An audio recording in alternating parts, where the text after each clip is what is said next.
Conservative media done right. You're listening to the SHR Media Network. And welcome to the Reaver of Common Sense, where the truth lives and the nonsense dies screaming. Tonight's show is not about isolated headlines. It is about a pattern that keeps repeating no matter which institution you examine closely. Time after time, leadership collapses under pressure. Accountability evaporates the moment it becomes inconvenient. And once again, the people forced to live with the consequences are never the ones making the decisions. What we are witnessing is not chaos by accident. Fractures are spreading across government, law enforcement, the justice system, and the media narrative itself. Each fracture tells the same story. When power feels pressure, it does not correct course or admit failure. Instead, it deflects responsibility, delays consequences, and disguises failure as virtue. This is how modern politics systems protect themselves rather than solving problems. They may manage optics rather than fixing outcomes. They reframe narratives. And rather than accepting responsibility, they shift blame outward or push it into the future. That's why these stories cannot be treated as isolated events. They connect through behavior, not coincidence. The same refusal to enforce borders show up in funding fights. The same selective accountability appears in courtrooms. The same narratives, protection dominates media coverage. For the public watching from the outside, this creates a growing sense that the system protects itself first. Laws exist, but enforcement depends on status. Rules exist, but consequences depend on ideology. And accountability disappears. Trust erodes. This is the danger point for any republic. When citizens stop believing the law applies equally, legitimacy collapses and cynicism replaces confidence. That is the foundation of tonight's discussion, and we are examining how power behaves when it knows it will not be held accountable, and why that behavior keeps repeating. That is the thought line tonight. But before we go any further, hit that like button, smash subscribe, and share the stream everywhere you can. Every click helps SHR Media family grow and keeps this show rolling. Now, let's get to work. How the hell is everybody doing tonight? Let me get some housekeeping done. Oh, if you don't mind, hit that subscribe button. We are so close to some of our goals. It's getting real close, and we can taste it, and we just need your help just to hit that subscribe button. It's free. It don't cost nothing, but it'll help us forever.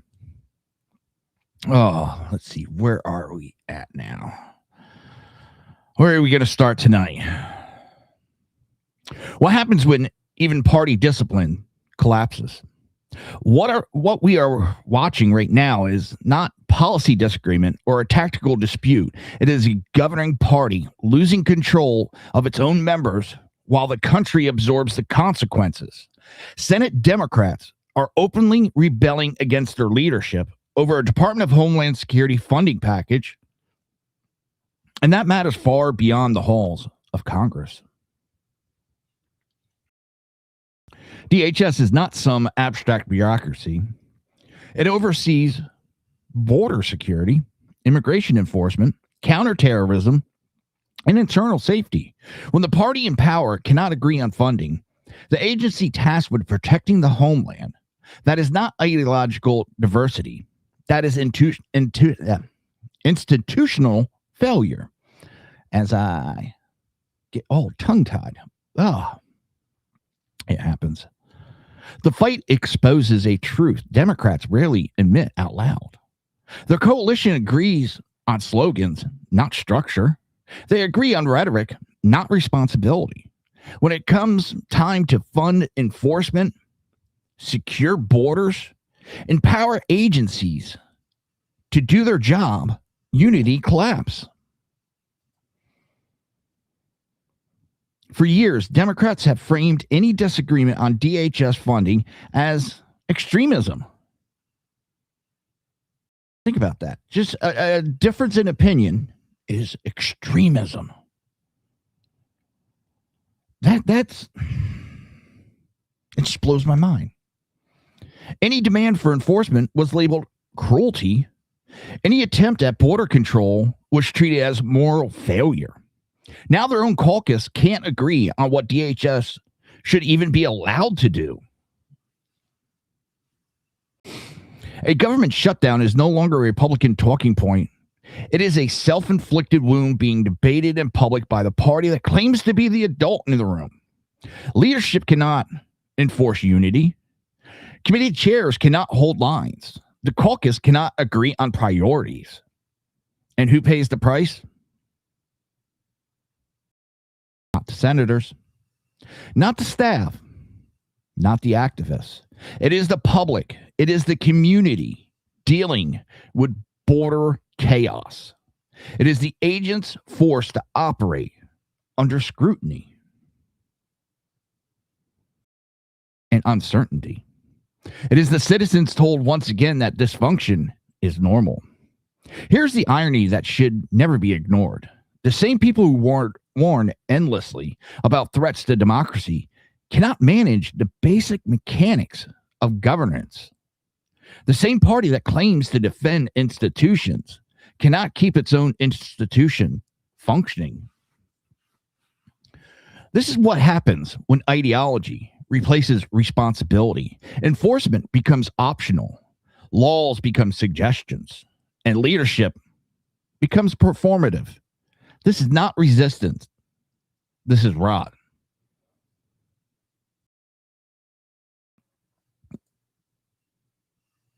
And basically, to boil it down, most of the leadership in the Democrat Party, they understand that right now, a shutdown is not going to do anything. DHS is already funded. It is not going to help them. It's going to hurt them. But they have the fringe groups that are willing to burn down the country, figuratively, and maybe realistically, to try to terrorize the people into voting for them. We see it every day, the terror that they are committing on the American people. And when the police, law enforcement, whether it's DHS, your local, any of them, then it becomes demonized. And you have politicians going out there and outright lying to the people about what's going on. Example, when you have the media and politicians, after a situation has been debunked, still going with the lie, you know you have a problem. And that example is they are trying to push that DHS detained a 5-year-old child. That's the headline they're going with. When in reality, they went to get the father, and the father abandoned his 5-year-old kid. The father abandoned his 5-year-old kid. The law enforcement officers that were there, what are they supposed to do? Turn their back on the kid? No. They secured the kid, helped the kid, and made sure he was taken care of, because his father, sure as anything, did not do anything to help his child. He abandoned his child. But the left wants to give the appearance that they arrested this kid, that they detained this kid, that they're evil, they're vile. Look what they do. They'll go after a 5-year-old. No, they were helping a 5-year-old. And you had Elizabeth Warren today, after everything has been debunked, still running with that lie.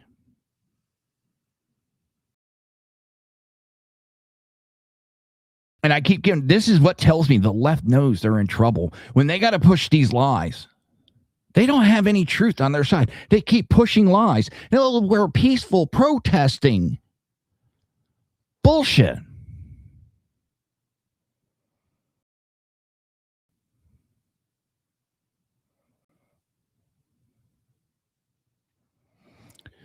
I want to thank everybody that's in the chat. The only thing I ask is keep it respectful. You can have differing opinions. I don't care. I welcome it. I haven't seen anything yet. I'm just asking everybody that comes in to please be respectful. We try to give full openness to everybody. But if you're going to be disrespectful, we won't put up with that. And the thing is, yes, there is some that are, quote unquote, peacefully protesting. But that's so few and far between anymore. And the left, these politicians will lie because they're the ones that are fueling this. And they can't get it, have the media actually reporting the truth that they're fueling the violence, the riots, the attacks against police.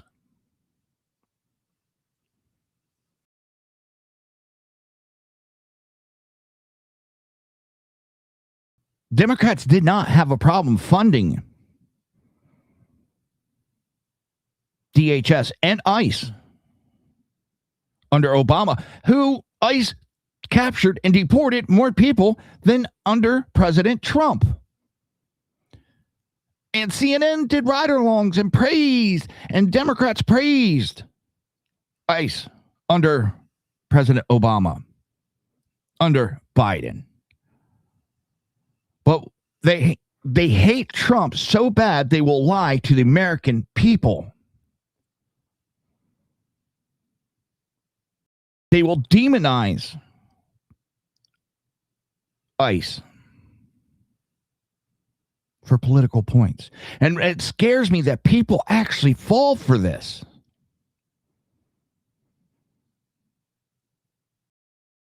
They fall for the emotional heartstring tugging on them.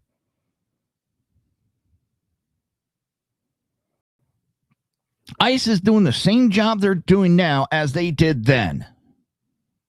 Just the media is spinning it different. And people are falling for those false narratives. Because they tug at the heartstrings. With false stories of 5-year-olds being detained.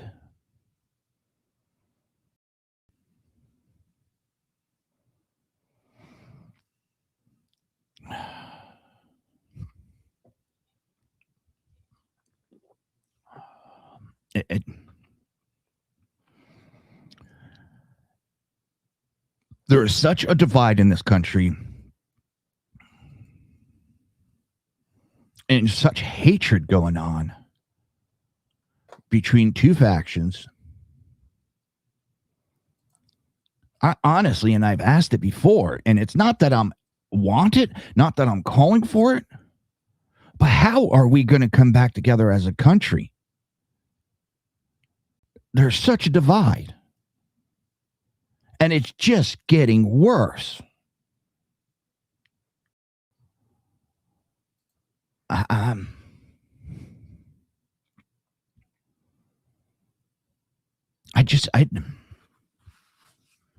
don't know.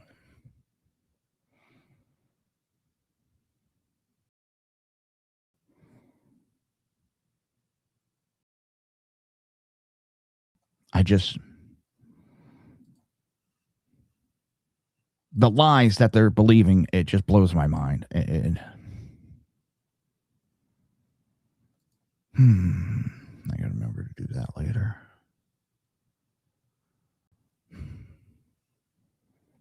And all I ever see from moderating these chat rooms on other shows is the left can't have a conversation. They got to try to insult. They got to try to just be assholes. They can't have a conversation. They can't think that maybe they're wrong. Hey, I've been proved wrong. I admit I've been wrong. But they're so dead set. And when they come into these rooms and all they have is insults, that only reinforces my belief of how gullible the left is, how wrong the left is. They have just emotions. That's it. And it's funny now to hear them talking about constitutionality when just recently, and I still hear it, the Constitution just an old piece of paper. We ought to do away with it. But now they want the Constitution followed when it is being followed. It just amazes me. What even amazed me more were some Democrats actually voted to hold the Clintons in contempt over the Epstein subpoena.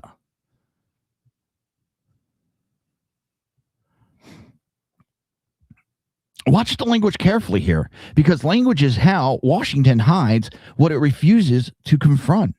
A vote to hold the Clintons in contempt over Epstein-related subpoena should be a defining moment. It should be a point where power finally meets consequences. Instead, it becomes a textbook example of how a political class protects its own while pretending to serve the public interest.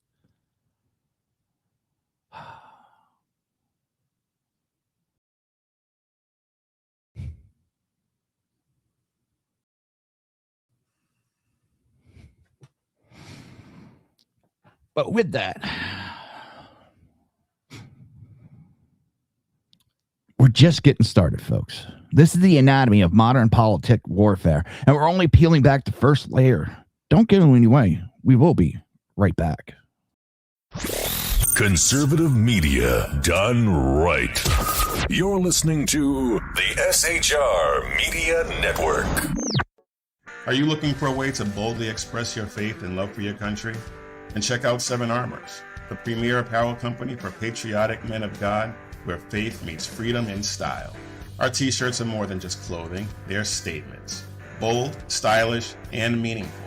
From timeless messages to modern designs, we've got something for every patriotic man of God. Wear your beliefs proudly with Seven Armors gear. Don't miss the chance to wear your faith and freedom on your sleeve. Visit 7armors.com today and join the movement. That's the number 7armors.com. Come listen to BZ's Berserk Bobcat Saloon Radio Show. Live on select and exclusive Tuesday and Thursday nights at 11 p.m. Eastern, 10 p.m. Central, and 8 p.m. Pacific on the SHR Media Rumble channel, SHR Media YouTube channel, X, Twitch, Spreaker, and wherever great conservative podcasts are found. BZ, your conservative Sherpa, guides you through the maelstrom of Democrat, leftist, and globalist lies, chaos, deceit, and betrayal. Raised as a free-range child with dirt, stains, mud, and freedom, BZ broadcasts from North Idaho, comfortably surrounded by actual normal people. Jump into our plush, sumptuous, palatial, and resplendent chat room on rumble.com. Click on live chat to join. Now, with 37% more umbrage and 19% more bulbosity than previous shows, featuring delicious Liberty additives for the best in late-night conservatarian talk radio.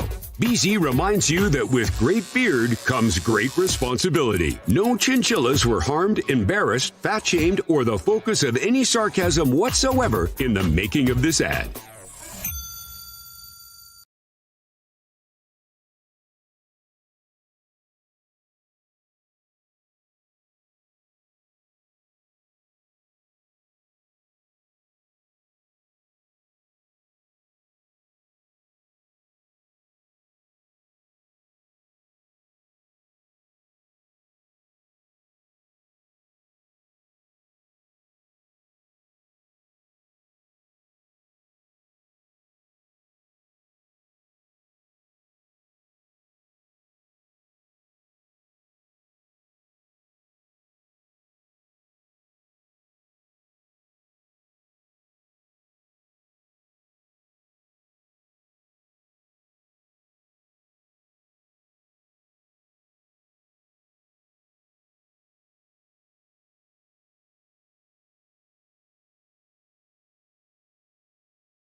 Media done right.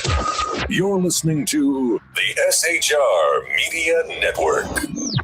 And welcome back to the Reaver of Common Sense. I'm your host, Jersey Joe. I'm here to make sense out of the senseless right here on SHR Media, conservative media done right. Before we go any further, hit that like button, smash subscribe, and share the stream everywhere you can. Every click helps SHR Media family grow and keeps the show rolling. Oh, some of these people make me laugh, but all right. And then we're going on about the Clintons. Yes, the vote exists. That is what they want you to focus on. What they do not want you to notice is the lack of urgency, the absence of seriousness, and the deliberate slow walking that follows. The process technically moves forward, but accountability drags itself along at a pace designed to exhaust public attention.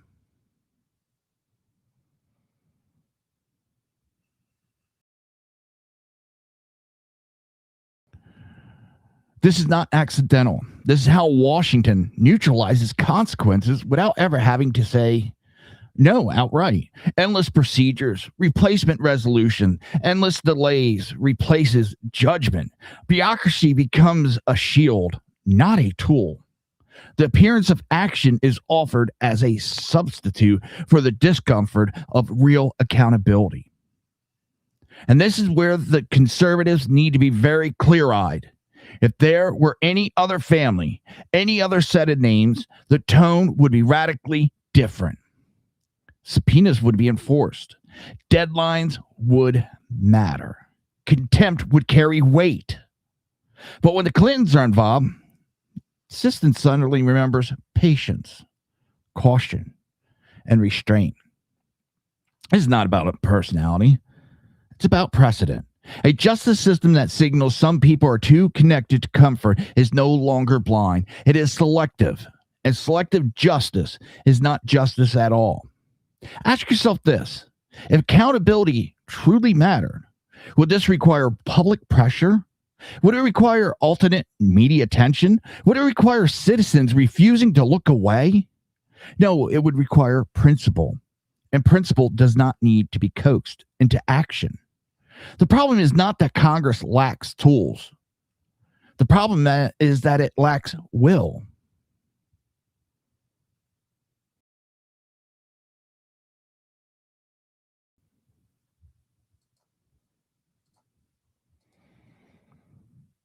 All I'm doing is asking everybody in chat, be respectful. Do not make accusations that you cannot prove. I will not put this channel, I will not put this network at risk.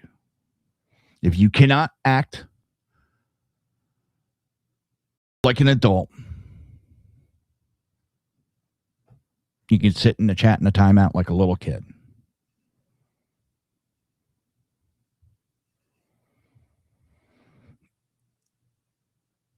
This is how trust erodes.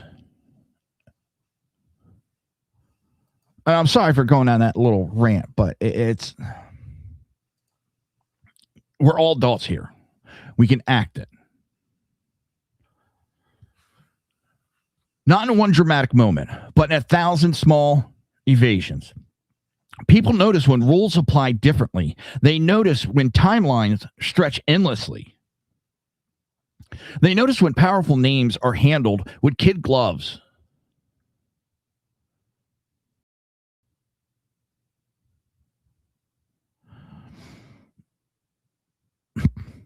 While everyone else is told the law is absolute.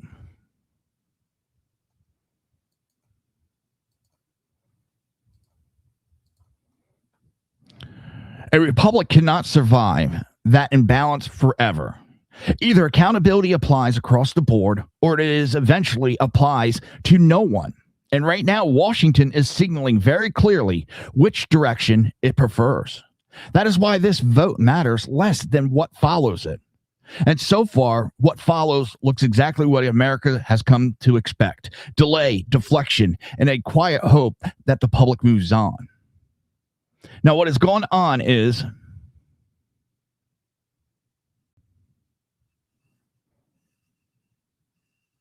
The committee has voted for the Clintons to be held in contempt. Some Democrats crossed the line. But I remember hearing from Democrats recently how they wanted all the information about Epstein. But when it comes to having Hillary Clinton and Bill Clinton talk about it under oath, suddenly they don't want transparency with the Epstein. Now, this still has to go to the floor for a full vote.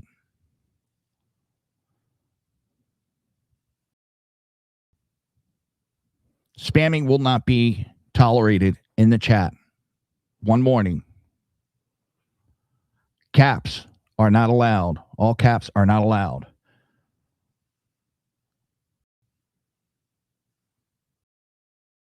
Now, yes, presidents have immunity, but for presidential, not for stuff, relationships, sexual relationships, that is not presidential orders. So there is a difference. They don't have 100% immunity. So it's just, if we're going to have rules, let's have it across the board. And to have two people, and we've had political personnel locked up recently for ignoring subpoenas from Congress. And it's not the first time that people have ignored subpoenas and nothing's been done. So it's about time everybody is held to a equal playing field.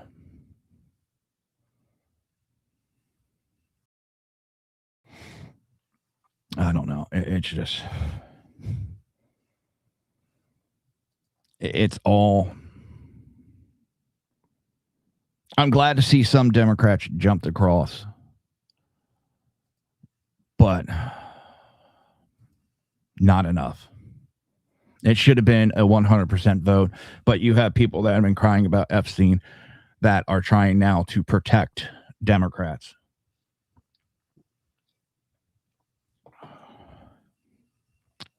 Let's go on to some good news. U.S. murder rate plunges to lowest level in over a century under Trump. Statistics are powerful. Narratives are more powerful, and the political fight over crime has always been about controlling which one of the public is allowed to see.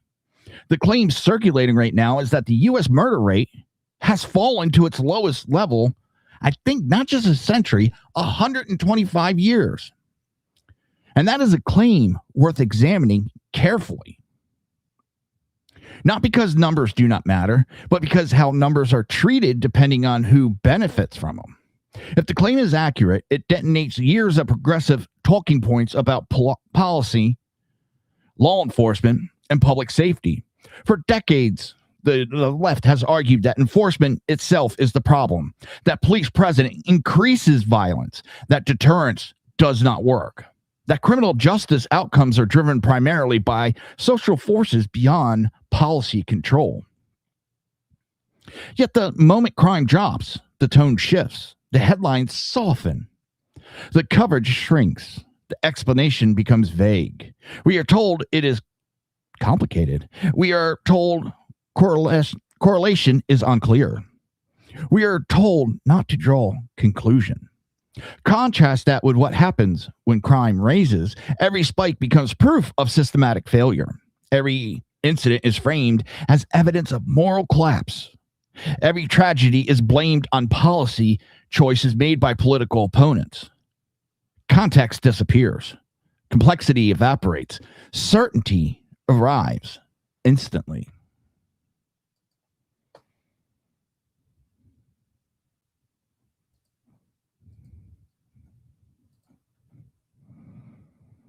That asymmetry is not accidental. It reveals the real objective, which is not public safety, but narrative preservation.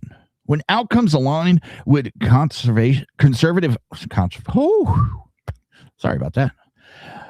Conservative arguments about enforcement, deterrence, and order, those outcomes are treated as coincidence. When outcomes align with progressive critique, they are treated as inevitable. Suddenly, I can't speak tonight. Here's what conservatives understand, and Washington elites pretend not to. Public safety is not ideology. Criminal behavior responds to incentives and deterrence. Community response to stability. And law enforcement present changes its outcome, whether commentators like it or not. Order is not partisan. The desire to walk down a street without fear does not belong to the right or the left. Parents wanting safe neighborhoods are not engaging in cultural war. They're engaging in survival. And this is where the media failure becomes obvious. Instead of asking what policy produces safe outcomes, coverage focuses on avoiding conclusions altogether. Instead of examining enforcement strategies, the conversation pivots back to abstraction. Instead of learning from success, the system rushes to explain it away.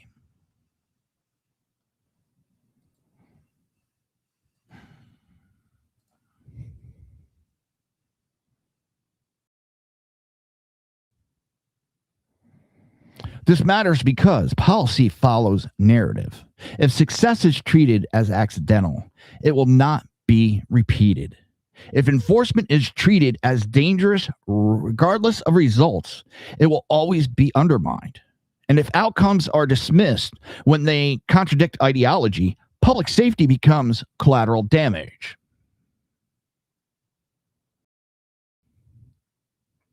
Conservatives are not arguing that statistics alone tell the whole story. We are arguing that the outcomes matter more than excuses. Results matter more than intentions. And safety matters more than slogans. You cannot build trust in institutions that refuse to acknowledge success when it happens. You cannot improve policies if you deny evidence that contradicts your worldview. And you cannot protect communities if you are more concerned with narrative control than with human lives. That is why this debate matters, even if the numbers are contested. The reaction tells you everything you need to know. When crime falls, the story is minimized. When crime rises, the story is weaponized. Public safety is not ideology. Order is not partisan. An outcome matters more than rhetoric. They always have. And when we have politicians that blame an inanimate object and not the person who's committing the acts, they are excusing that person. And it allows other people, encourages other people to do those acts, knowing that we are going to have politicians that are going to excuse their action and give an excuse for their action and blame it on an inanimate object. And that's what they do. They encourage these people knowing that they're not going to get the full blame, that they're going to get excuses from the left. I lived in a state where guns were heavily regulated, where concealed carry was next to none. Those policies did not stop a shooting from happening. It allowed victims to be created. And that's what, when you look at these mass shootings, number one, the top 10 cities are all Democrat-run cities that have the mass shootings. When you look at the mass shootings, 97%, I think it is, 95 or 97, are in gun-free zones. Why? Because that creates victims. Gun-free zones create victims. Because criminals who do not follow law, because if they followed law, all we need is murder against the law. And that would solve everything. But that does not stop people from committing murder. You take away guns. We have been killing each other for thousands and thousands of years. We have been killing each other in droves for thousands and thousands of years. You take away people's right to defend their own life. You take away their ability to defend their own lives. And you create victims. And that is what the left wants, is victims. So they can act more law, more control over your life. Then I hear about the left screaming about children. These are the same people that push for abortions. The number one death of children is abortions. They cannot tell the truth when they go to their stats. They got to adjust them and tweak them to fit their narrative.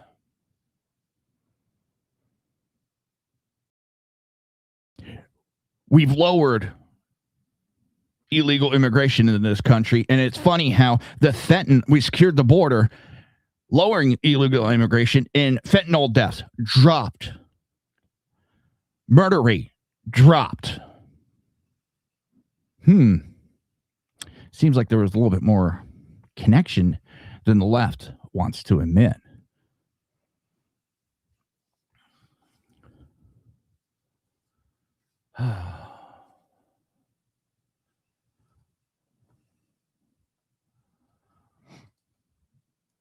It just...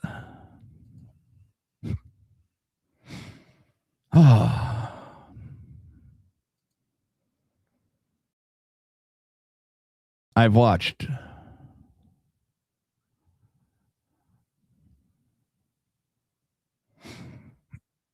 and the funny thing is, I'm trying not to pay attention to chat because it's too funny. I hear them making accusations, but they're not backing facts up. Murder rates dropped. Fentanyl's dropped.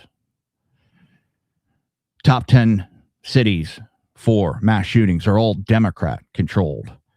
95% of the mass shootings happen in gun-free zones. They're all facts backed by FBI. If you want to get into it, the left cries about assault weapons. Assault weapons commit maybe 100 killings a year. 100 or less. The numbers are not backing your rhetoric. Blacks are not being hunted by cops. In fact, more whites are killed by cops than blacks. So facts are facts, and if you don't like it, that's your problem. So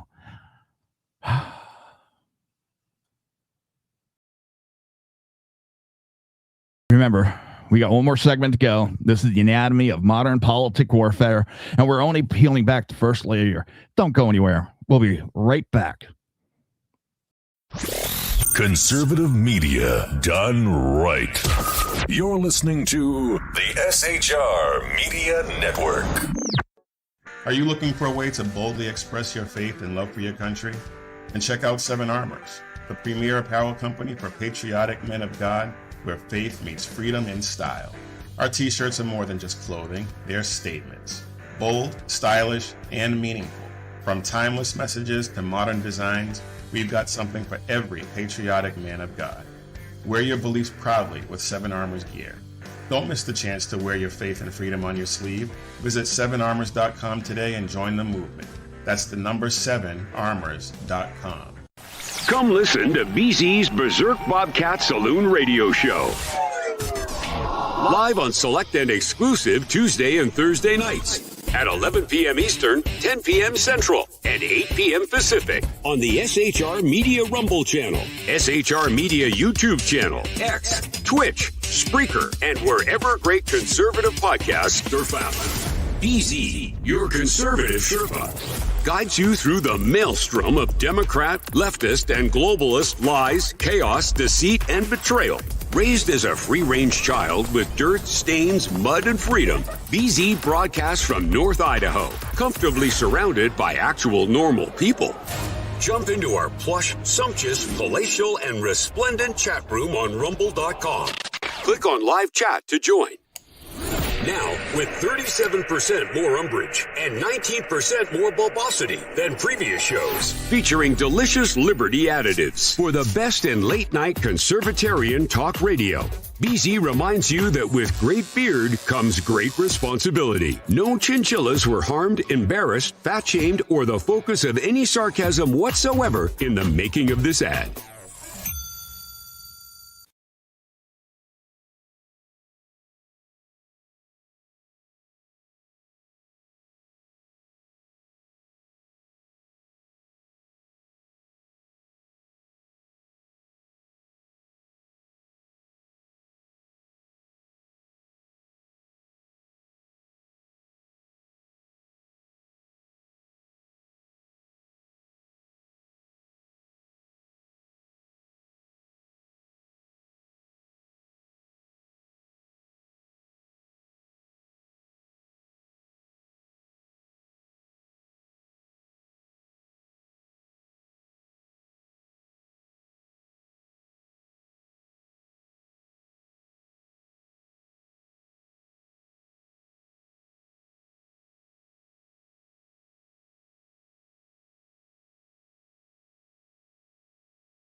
Right.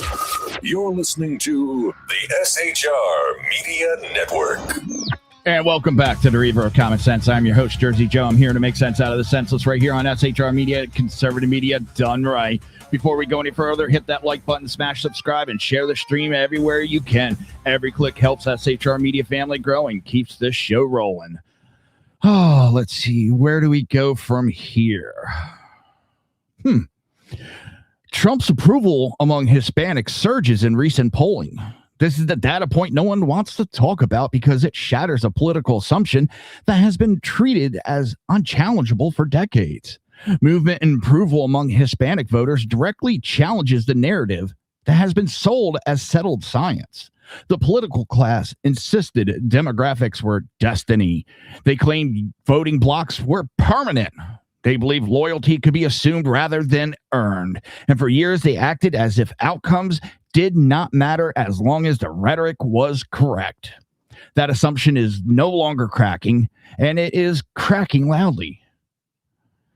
For too long, Hispanic voters were spoken about, not spoken to, reduced to statistics, treated as monolithic, used as props in policy debates rather than addressed as families, workers, parents, business owners, and citizens with real priorities.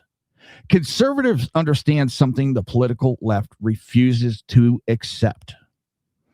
People vote their lived reality.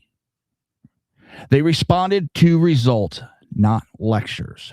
They respond to safety in their neighborhoods. They respond to economic stability that lets them plan for the future. They respond when the border is controlled, when jobs exist, when the rule of law is enforced fairly, when votes are treated as Americans first instead of demographic inventory. Political loyalty becomes fluid. And that terrifies the political class because it means messaging is not enough anymore. Performance matters.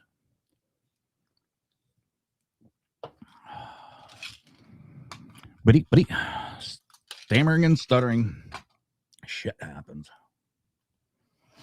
This is why the shift, whether temporary or sustained, matters far beyond one poll. It signals a collapse in the left's demographic entitlement mindset. The idea that certain voters belong to a party by default is being rejected in real time. The reaction tells the story. Media outlets rush to explain it away. Analysts search for excuses. Polls are questioned not because polling is unreliable, but because the results are inconvenient. Suddenly we are told not to overreact, not to draw a conclusion, not to trust the data. But when polls confirming left-wing assumptions skepticism vanishes instantly. Then it is destiny. Then it is demographic inevitability. Then it is proof of moral superiority. That double standard is the giveaway. What is happening here is not a sudden ideological conversion. It is a recalibration based on outcomes. Border chaos affects Hispanic communities directly. Crime does not respect identity politics. Inflation hits working families first. Culture.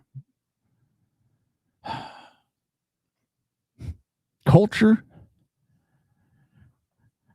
trying to think where my thoughts go in there. And when leaders speak plainly about work, law, opportunity, and safety, people listen. Not because they agree with every policy detail, but because they recognize respect when they see it. This is not about Republicans winning over voters with slogans. It's about voters walking away from a party that stopped delivering results and insisting on obedience. Calling it a warning shot or call it reality check, either way exposes a truth the political class does not want to confront. No group belongs to any party by default. Loyalty is conditional, and when outcomes improve, assumptions collapse. That is why this data point matters. Not because it guarantees anything, but because it proves something fundamentally. Americans are not owned, and when treated like citizens instead of categories, they vote like it. The left they think they're entitled, and they expect these votes to go a certain way because of the propaganda that they have pushed over the years. But reality is setting in, and they're seeing what's actually going on. They see that these illegals are getting priority, and that everybody else, American citizens, are pushed to a second-class citizenship. People are waking up to that. They're seeing the economy under Democrats compared to Republicans.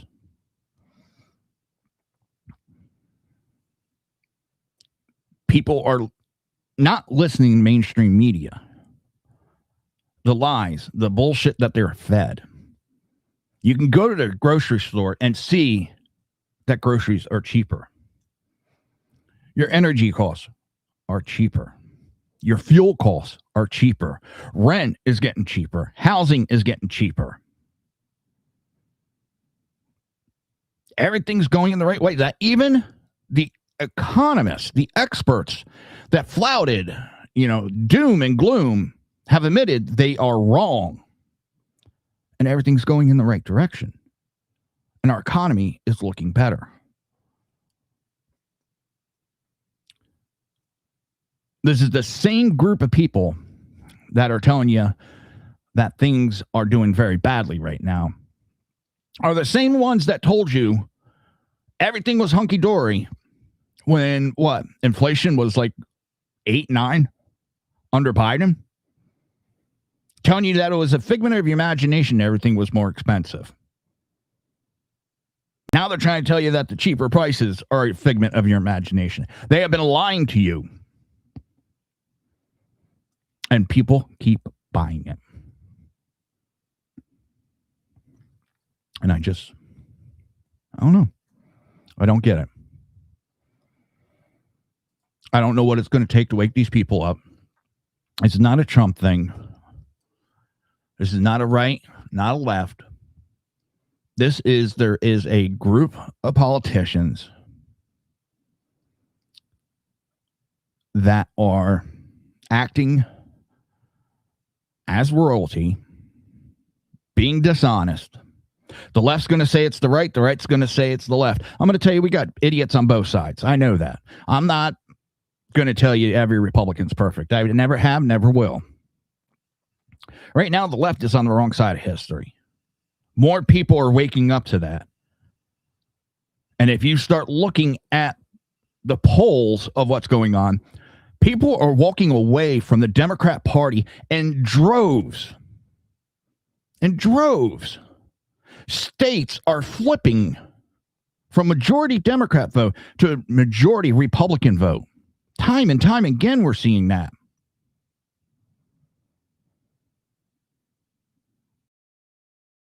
What it's going to take, that's going to be the $1 million question.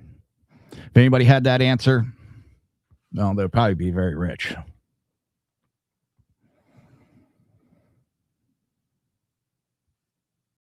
Mexican president admits mass migration is a tool. Listen careful to what is being said, and just as importantly, to how quickly it is being dismissed. When mass migration is openly framed as leverage, something fundamentally changes. What has been sold to the American public for years as an unfortunate humanitarian byproduct. Holy shit, I got a new tongue and I'm just breaking it in. Byproduct suddenly reveals itself as a strategic pressure point. Policy failure is no longer accidental. Border chaos becomes a marginal bargaining chip. Sovereignty becomes something to be negotiated rather than defended. This is where conservatives need to slow the conversation down, because the left relies on speed and emotion to avoid uncomfortable implications. The moment you suggest migration can be used strategically, you are accused of paranoia. The moment you point out incentives, you're accused of cruelty. The moment you talk about borders as national assets, you're accused of lacking compassion. But nations act in their interest. They always have. And pretending otherwise does not make it less true. No serious country leaves its borders undefended by accident. No foreign leader speaks casually about population movements without understanding its downstream effect. Migration on a mass scale reshapes labor markets, housing availability, public services, political representation. Let me say that again. Political representation. And if you don't understand what that one's meaning, with the increase of illegal immigrants into the country, flooded into certain areas. When the census was done, it did not care whether you were illegal or legal. You were counted, which increased congressional seats. That is a large incentive. And that's the political representation. And it's a cultural cohesion. Those efforts are predictable. They are measurable. And they're permanent. They're not about compassion versus enforcement. That framing is a trap. It is about control versus surrender. A sovereign nation either controls its border or it reacts to them. There is no middle ground. For years, Americans were told border chaos was the result of complexity, that it was too hard to fix, that enforcement was unrealistic, that deterrence was immoral. But when migration was acknowledged as leverage, complexity disappeared. What remained is intent, and intent matters. If mass migration can be encouraged, tolerated, or weaponized to extract concessions, then border security is not merely a domestic issue. It becomes a national security issue.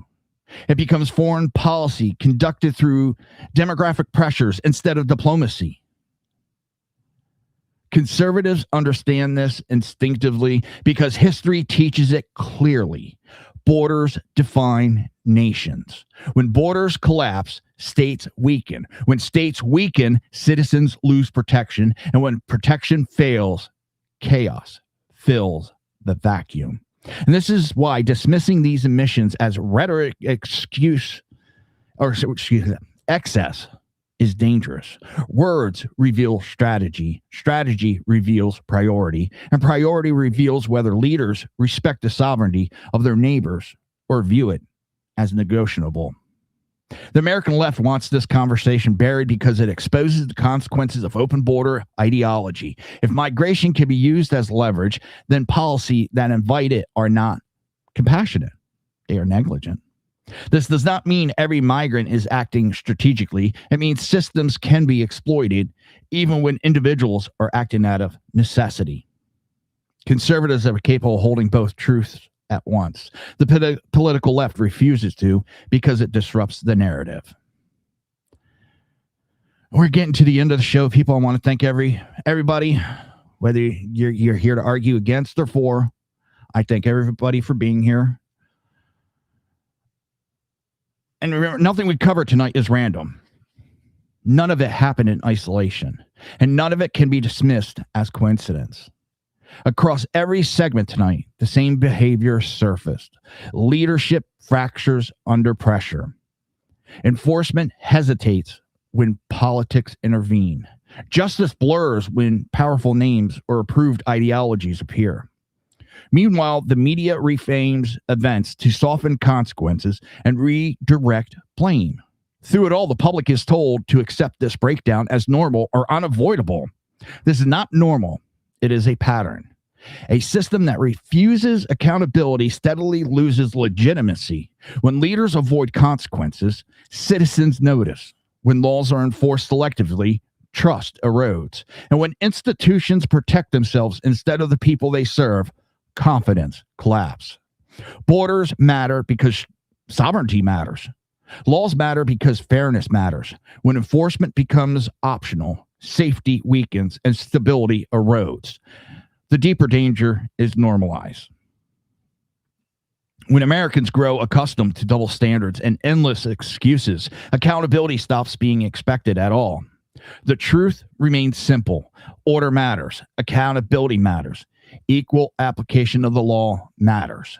And outcomes matter more than excuses or narratives. When those principles are abandoned, systems fail. When they are defeated, society endures. You want more? We have it here at SHR Media. BZ's Berserk Bobcat Saloon, Tuesdays and Thursdays, 8 p.m. Pacific Standard Time. Edge of Liberty with Sackhead Sean every Monday and Wednesday, 8 p.m. Pacific Standard Time. Then we have Mission Ready Men, Big E Jackson, Tuesdays and Thursdays at 9 a.m. Pacific Standard Time. And of course, me, Reaver of Common Sense, Jersey Joe, Mondays and Fridays, 6 p.m. Pacific Standard Time, 9 p.m. Eastern Standard Time. This is where we will leave it tonight. This is the Reaver of Common Sense, where truth lives and the nonsense dies screaming. Good night, Patriots. Stay sharp, stay grounded, and never let them gaslight you out of reality.